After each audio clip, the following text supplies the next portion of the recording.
Hello दोस्तों, कैसे हो आप लोग। आई होप आज भी अच्छे और मजे में होंगे। मेरा नाम भारत और आज की इस वीडियो में हम लोग क्या पढ़ने वाले हैं। आज की इस वीडियो में हम लोग क्लास 11 जूलॉजी का एक चैप्टर है जिसका नाम है बायोमोलिक्यूल्स।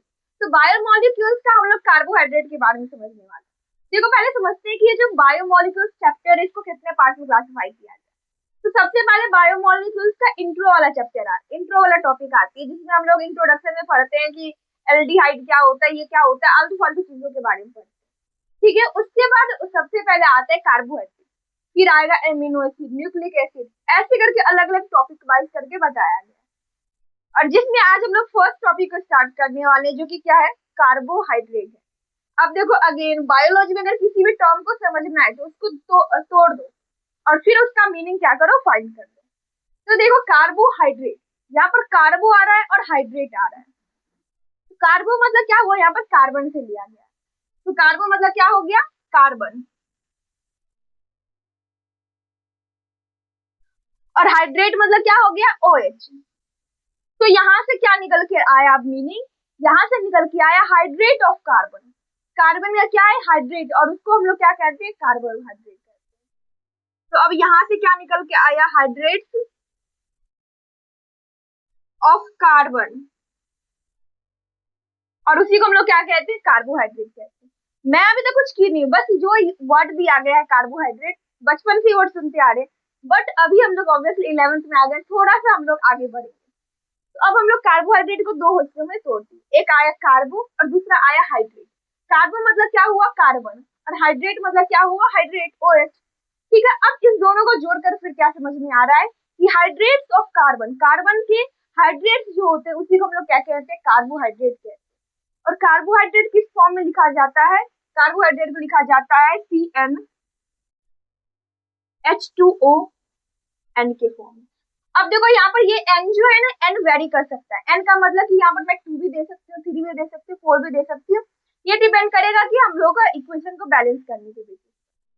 ठीक है, तो यहाँ पर क्या हुआ, अभी देखिए मैं क्या बताया कि कार्बोहाइड्रेट का मतलब क्या होता है, हाइड्रेट ऑफ कार्बन, और जिसको हम लोग CnH2O होल ट्वाइस मतलब कि होल n के फॉर्म में लिखते हैं। यहाँ पर ये जो n है, n का मतलब ये नहीं होगा यहाँ पर कोई Cn कोई अलग एलिमेंट लिख दी, नहीं। यहाँ पर n का मतलब हुआ, C मतलब हुआ कार्बन, और n का मतलब कि कार्बन की क्या कितने एटम्स प्रेजेंट रहेंगे वो यहाँ पर n में आएगा। तो H2O मतलब क्या होता है, वाटर, और वाटर के कितने यहाँ पर मॉलिक्यूल्स या जो भी यहाँ पर होल में जो भी आएगा वो यहाँ पर एल लिखी हुई। ठीक है, अब देखो, एक एसिड होता है जिसका नाम होता है एसिटिक एसिड, उसको लिखते हैं एसिटिक एसिड, जो उसको हम लोग क्या लिखते हैं, CH3COOH। ठीक है, ये क्या है, ये है एसिटिक एसिड, CH3COOH। अब एक बात बताओ, क्या मैं इस एसिड को इस फॉर्म में लिख सकती हूँ? एक बार ट्राई करके देखते हैं। यहाँ पर देखो, कार्बन 2 है, तुम लोग क्या लिख सकते हैं, C2। अब देखो H2O, H2O बनेगा ना, यहाँ पर भी H है, यहाँ पर भी H है, यहाँ पर मैं क्या लिखूंगी, H2O।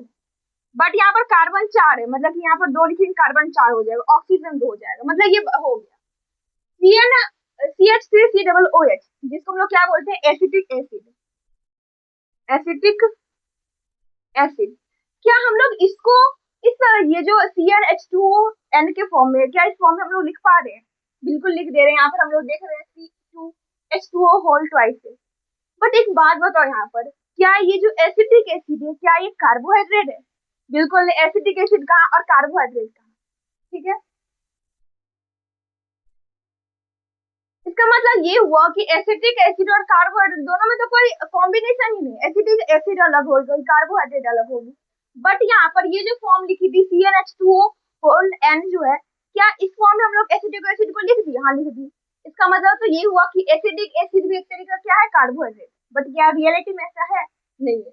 इसका मतलब ये हुआ कि ये जो डेफिनेशन दिया गया हाइड्रेट्स ऑफ कार्बन, और जिसको हम लोग किस फॉर्म में लिखेंगे, CnH2O होल N के फॉर्म में लिखेंगे, क्या इसका मतलब ये क्या हो गया, ये भी गलत हो गई। इसका मतलब अब तो कुछ ना कुछ तो एग्जैक्ट डेफिनेशन होगी। तो यहाँ पर क्या आता है, यहाँ पर ये हम लोग लिख सकते हैं कि दिस इज नॉट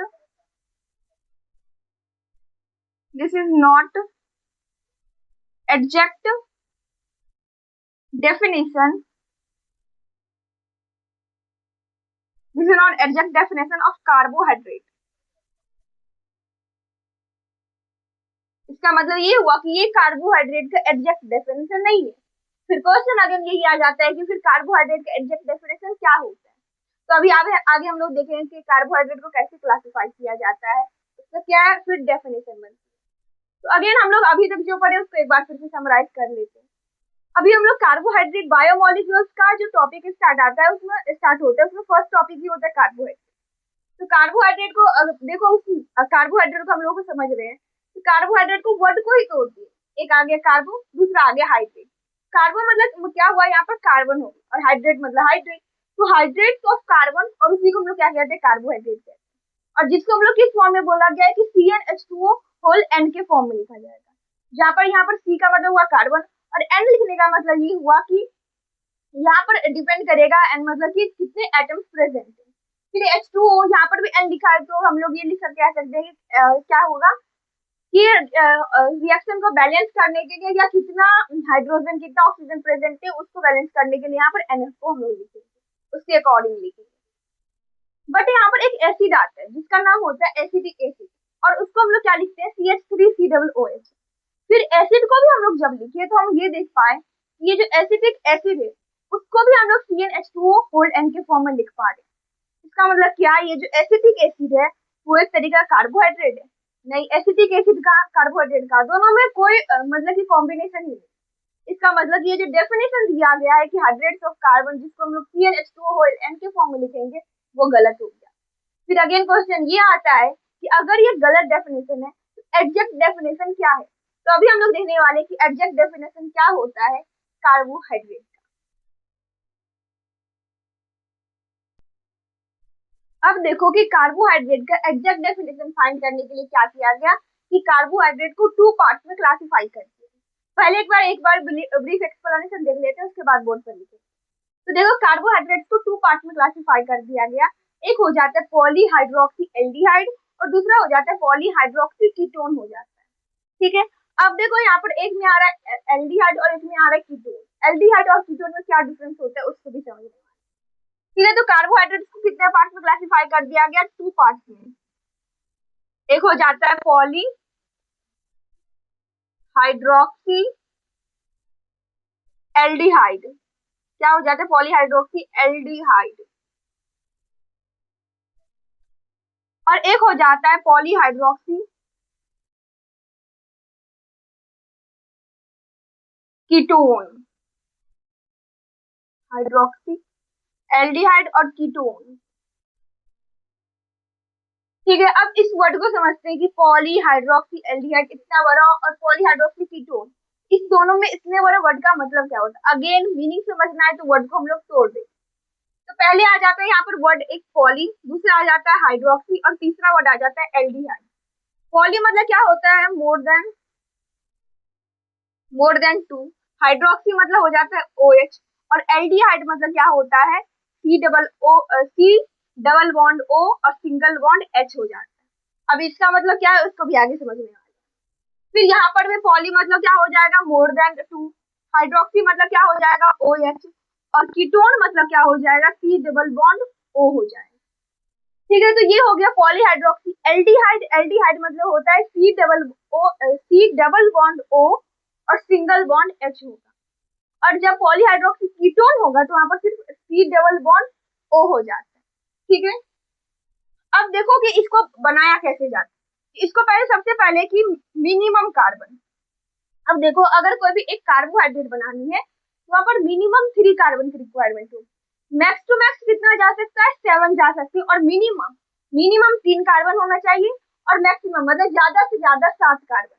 3 कार्बन और 7 कार्बन, इसी से 3 कार्बन 4 कार्बन 5 कार्बन 6 और 7 कार्बन, इतने ही कार्बन प्रेजेंट होते हैं जब कार्बोहाइड्रेट बनता है। तो हम लोग एक छोटा सा बना रहे हैं, सबसे सिंपलेस्ट कार्बोहाइड्रेट बना रहे हैं जिसमें हम लोग कितने कार्बन लेंगे, सिर्फ और सिर्फ 3 कार्बन लेंगे। ठीक है, जो कि मिनिमम कार्बन प्रेजेंट। तो देखो पहले 3 कार्बन लिखेंगे, 1 2 3 नंबरिंग कर दिए। अब क्या बोला गया है कि पॉलीहाइड्रोक्सी एल्डिहाइड में C डबल बॉन्ड O रहता है और सिंगल बॉन्ड H रहता है। C डबल बॉन्ड O बना है और सिंगल बॉन्ड H बना दिया। फिर बाकी में क्या करेंगे OH लिख देंगे, और इसको बैलेंस करने के लिए हम लोग क्या करेंगे हाइड्रोजन को लगा देंगे।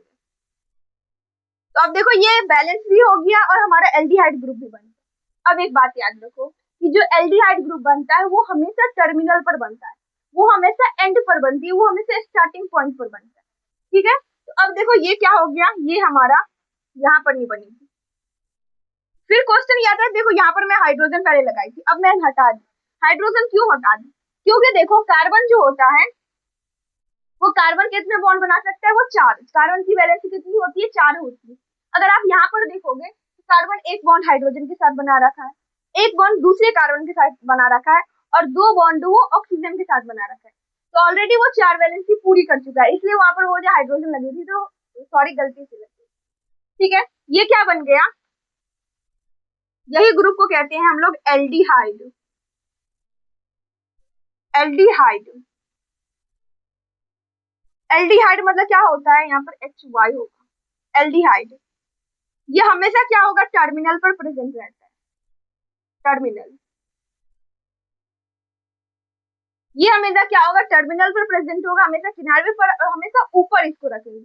ऊपर क्यों रख रहे हैं, क्योंकि सपोज करो कि अगर कार्बन का नंबर बढ़ाना है, यहाँ पर मैं 3 कार्बन दी, अब सपोज करो कि हम लोग को 4 कार्बन देने थे, तो ऑब्वियसली 4 कार्बन हम लोग इस हाइड्रोजन को हटा करके यहाँ पर क्या कर सकते हैं, यहाँ पर देखो अगर कार्बन बढ़ाना रहेगा तो हम लोग इसको बढ़ा सकते हैं, OH OH पीछे H लगाकर।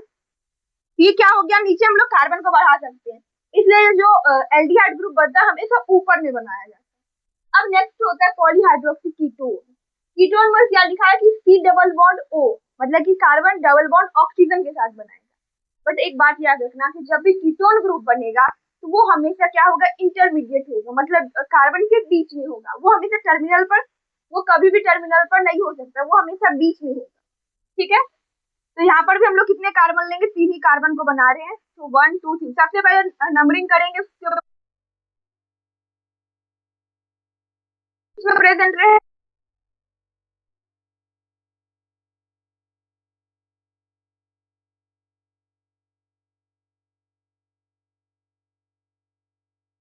फिर यहाँ पर OH H और H। देखो इस साइड जो हम लोग जितने भी हाइड्रोजन लगा रहे हैं, वो हाइड्रोजन क्यों लगा रहे हैं, ताकि हम लोग क्या कर सके कि कार्बन की वैलेंसी को पूरा कर सके। यहाँ पर देखो, यहाँ पर हाइड्रोजन नहीं भी लगा सकते थे, बट क्यों हम लोग का हाइड्रोजन की, ये जो कार्बन है, कार्बन की वैलेंसी पूरी करनी है। देखो अगर इस हाइड्रोजन को नहीं रखते तो कार्बन की 3 ही वैलेंसी होती, एक साइड तो बच जाता, इसलिए हम लोग क्या कर रहे हैं कि हाइड्रोजन लगा करके कार्बन की वैलेंसी को पूरी कर रहे हैं। यहाँ पर देखो कि यहाँ पर ये कौन सा ग्रुप हो गया, ये हो गया कीटोन ग्रुप, ये हो गया कीटोन।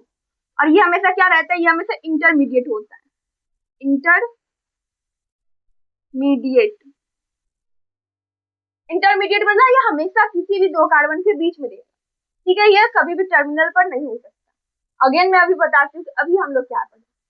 देखो इससे पहले हम लोग क्या पढ़े थे कि कार्बोहाइड्रेट का एक डेफिनेशन दिया गया था, CnH2O होल N का, जो कि एग्जैक्ट डेफिनेशन नहीं था, क्योंकि वहां पर एक एसिटिक एसिड भी था जो कि उस फॉर्मूले पर फिट आ रही थी।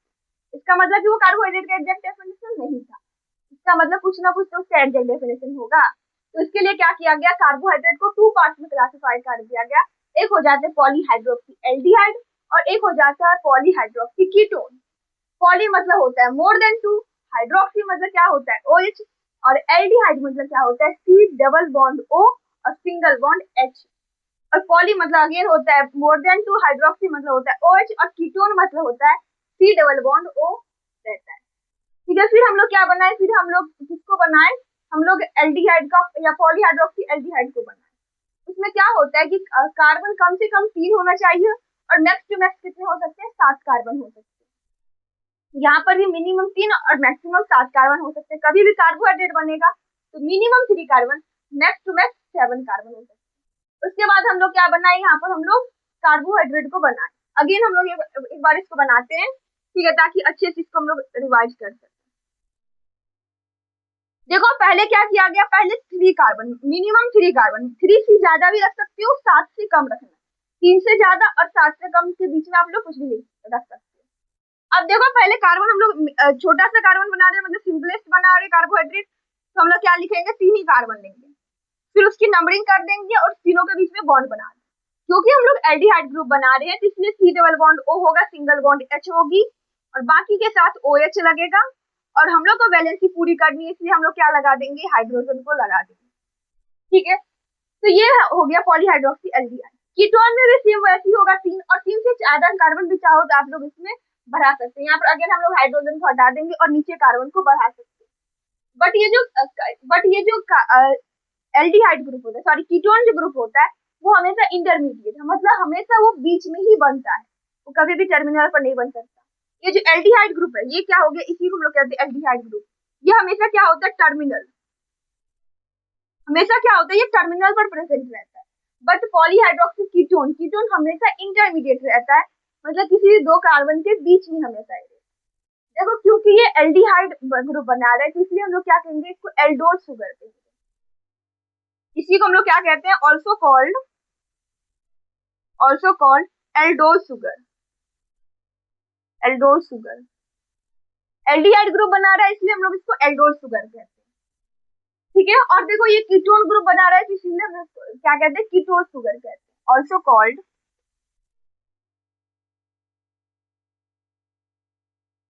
Ketone sugar.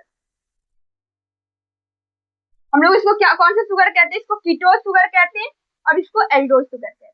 आई होप कि आप लोग को यहाँ तक भी समझ में आ गया होगा। अब देखो क्या करेंगे, अब हम लोग कार्बोहाइड्रेट को क्लासिफाई करेंगे। इसका मतलब क्या हुआ, अभी जो हम लोग पढ़े थे, क्या वो क्लासिफिकेशन नहीं था, नहीं, वो क्लासिफिकेशन नहीं था। देखो स्टार्टिंग से बताती हूँ, अभी तक इस वीडियो में हम लोग क्या पढ़े थे। सबसे पहले हम लोग कार्बोहाइड्रेट का डेफिनेशन देखे थे, बट वो डेफिनेशन गलत हो गया।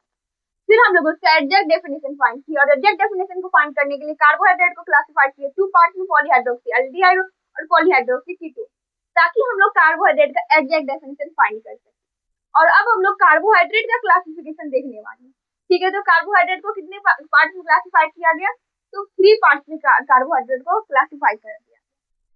कार्बोहाइड्रेट को 3 पार्ट्स में, एक कौन हो जाता है, एक हो जाता है मोनोसेकेराइड, एक हो जाता है ओलिगोसेकेराइड,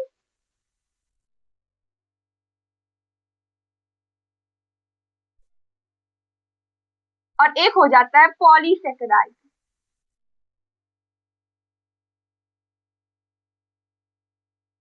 देखो अब ये आप लोग बोलोगे कि सेकेराइड क्या होता है, सेकेराइड क्या होता है, सेकेराइड क्या होता है। तो देखो ये जो सेकेराइड होता है, कार्बोहाइड्रेट को ही हम लोग दूसरे नाम से सेकेराइड बोलते हैं। यहाँ पर हम लोग लिख देते हैं कि it is also called saccharide. Carbohydrate को ही हम लोग किस नाम से जानते हैं, कार्बोहाइड्रेट को ही हम लोग सेकेराइड भी बोलते हैं। और इसलिए कार्बोहाइड्रेट को 3 पार्ट में क्लासिफाई कर दिया गया, एक मोनोसेकेराइड, एक होता है ओलिगोसेकेराइड और एक होता है पॉलीसेकेराइड। अब देखो इसको एक एक करके समझने से पहले हम लोग ये समझते हैं कि जो क्लासिफिकेशन हुआ ये किस बेसिस पर हुआ है। ऑब्वियसली कुछ ऐसे होंगे जो सोच रहे होंगे ये कार्बन के बेसिस पर हुआ, जिसमें 3 होंगे, 4 होंगे, 5 होंगे, 6 होंगे, 7 होंगे, इस बेसिस पर हुआ, बट नहीं, ये कार्बन के बेसिस पर क्लासिफिकेशन नहीं हुआ। ये जो क्लासिफिकेशन हुआ, ये हुआ कि इसके अंदर कितने शुगर प्रेजेंट है, शुगर के बेसिस पर ये क्लासिफिकेशन हुआ। अगर किसी के अंदर एक शुगर प्रेजेंट है तो ये मोनोसेकेराइड, अगर एक से ज्यादा शुगर प्रेजेंट रहेगा तो ओलिगोसेकेराइड, अगर 10 से ज्यादा शुगर प्रेजेंट रहेगा तो वो हो जाएगा पॉलीसेकेराइड। अब इन सबका मीनिंग लिखे, ऑब्वियसली मोनो मतलब क्या होता है, मोनो मतलब हो जाता है 1, ओलिगो मतलब क्या हो गया, कार्बन, कार्बन तो नहीं लिख सकते हम लोग, शुगर 2 to 9 शुगर, और पॉली मतलब क्या हो जाएगा, more than 10 sugar, more than 10।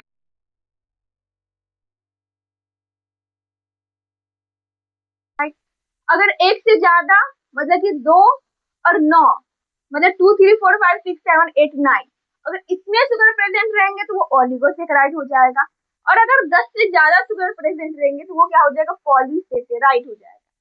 इसका मतलब क्या ये क्लासिफिकेशन यहीं तक था, नहीं। अब देखो ये जो मोनोसेकेराइड है इसको भी क्लासिफाई कर दिया गया, ओलिगोसेकेराइड को भी क्लासिफाई कर दिया गया, और पॉलीसेकेराइड को भी क्लासिफाई किया। तो अभी हम लोग समझेंगे कि इसको मोनोसेकेराइड को कैसे क्लासिफाई किया गया और किस बेसिस पर किया गया, क्योंकि इसमें तो शुगर एक ही प्रेजेंट है। फिर क्लासिफिकेशन हुआ किस बेसिस पर, तो अब देखो ये जो मोनोसेकेराइड है इसका क्लासिफिकेशन हुआ कार्बन के बेसिस पर।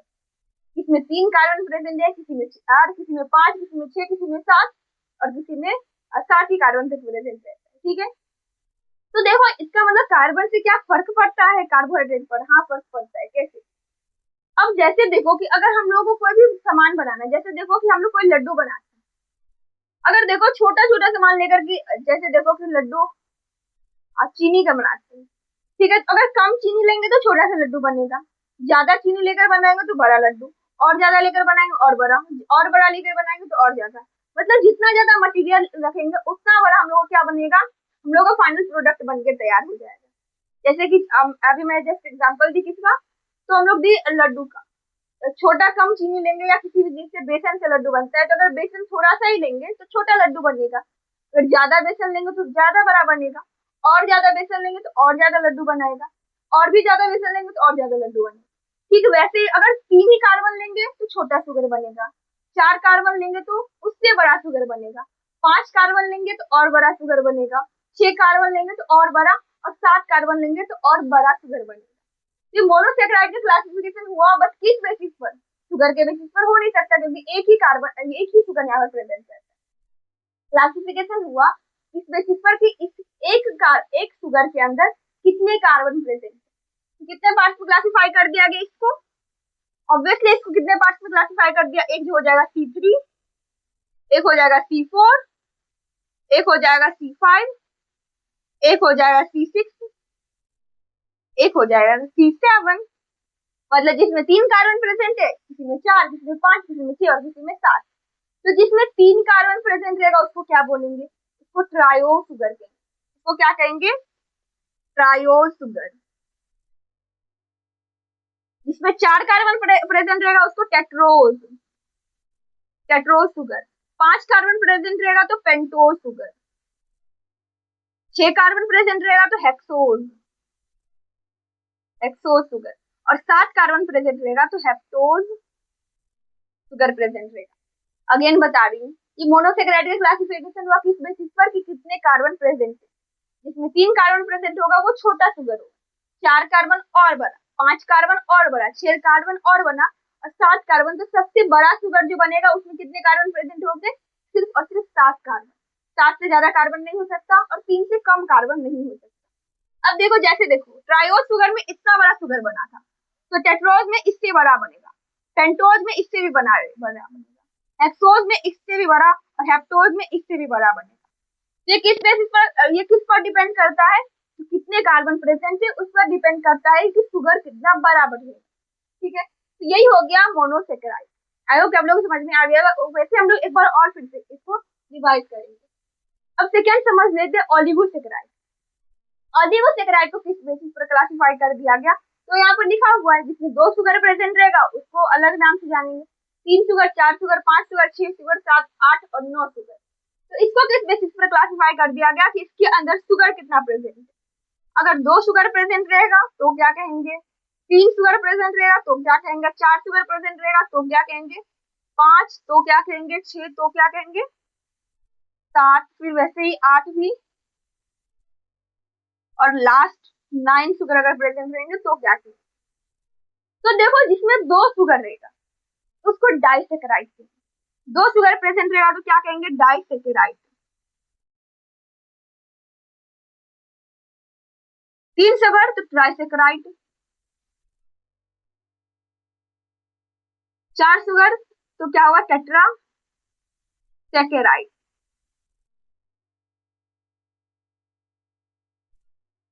6 sugar hexa saccharide, 7 sugar hepta saccharide, 4 sugar octa saccharide, और 9 शुगर तो क्या हो जाएगा, नोना सेकेराइड हो जाएगा। तो देखो ये ओलिगोसेकेराइड को किस बेसिस पर क्लासिफाई कर दिया, तो कितना शुगर प्रेजेंट है उसके बेसिस पर क्लासिफाई कर दिया। पॉलीसेकेराइड के बारे में हम लोग आगे पढ़ लेंगे। ठीक है, तो अभी जितना पढ़े उसको अगेन हम लोग समराइज कर लेंगे। अभी हम लोग पढ़े कि कार्बोहाइड्रेट को क्या किया गया, क्लासिफाई कर दिया है। किस बेसिस पर किया गया, तो इसके अंदर कितने शुगर प्रेजेंट है इस बेसिस पर क्लासिफाई कर दिया। किसी के अंदर एक ही शुगर प्रेजेंट है तो उसको मोनोसेकेराइड कह दिया गया, या एक से ज्यादा और 9 से कम प्रेजेंट है, मतलब 2 to 9 शुगर प्रेजेंट है तो उसको ओलिगोसेकेराइड कह दिया गया। और जिसमें 10 से ज्यादा शुगर प्रेजेंट है उसको पॉलीसेकेराइड कह दिया गया। फिर मोनोसेकेराइड को डिक्लासिफाई कर दिया गया। बट इसको किस बेसिस पर क्लासिफाई किया गया?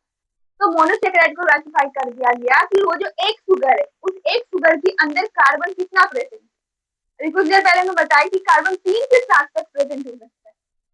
अगर 3 कार्बन प्रेजेंट है तो सबसे मिनिमम सबसे छोटा कार्बन शुगर बनेगा, और 7 कार्बन किसमें प्रेजेंट है तो सबसे बड़ा शुगर बनेगा। तो अगर किसी में 3 कार्बन प्रेजेंट है उसको ट्रायोज शुगर, 4 कार्बन प्रेजेंट रहेगा तो टेट्रोज, 5 कार्बन प्रेजेंट रहेगा तो पेंटोज शुगर, 6 कार्बन प्रेजेंट रहेगा तो हेप्टोज, और 7 कार्बन प्रेजेंट रहेगा तो हेप्टोज शुगर। फिर सेकंड आता है ओलिगोसेकेराइड। ओलिगोसेकेराइड को किस बेसिस पर क्लासिफाई किया गया? तो ओलिगोसेकेराइड को क्लासिफाई कर दिया गया कि कितना शुगर प्रेजेंट है। किसी में 2 शुगर प्रेजेंट है तो क्या हो जाएगा डाइसेकेराइड, 3 तो ट्राइसेकेराइड, 4 तो टेट्रासेकेराइड, 5 पेंटा, हेक्सा, हेप्टा, ऑक्टा और नोना, ऐसे करके होगा। फिर पॉलीसेकेराइड मतलब कि 10 से ज्यादा जिसमें शुगर प्रेजेंट रहेगा वो क्या हो जाएगा पॉलीसेकेराइड हो जाएगा। आई होप कि आप लोग को यहाँ तक समझ में आ गया होगा। तो इसी के साथ हमारा वीडियो होता है खत्म। अगर वीडियो आपको यूजफुल रहा होगा तो प्लीज वीडियो कर दीजिएगा एक लाइक और हमारे चैनल कर दीजिएगा सब्सक्राइब। Thanks for watching.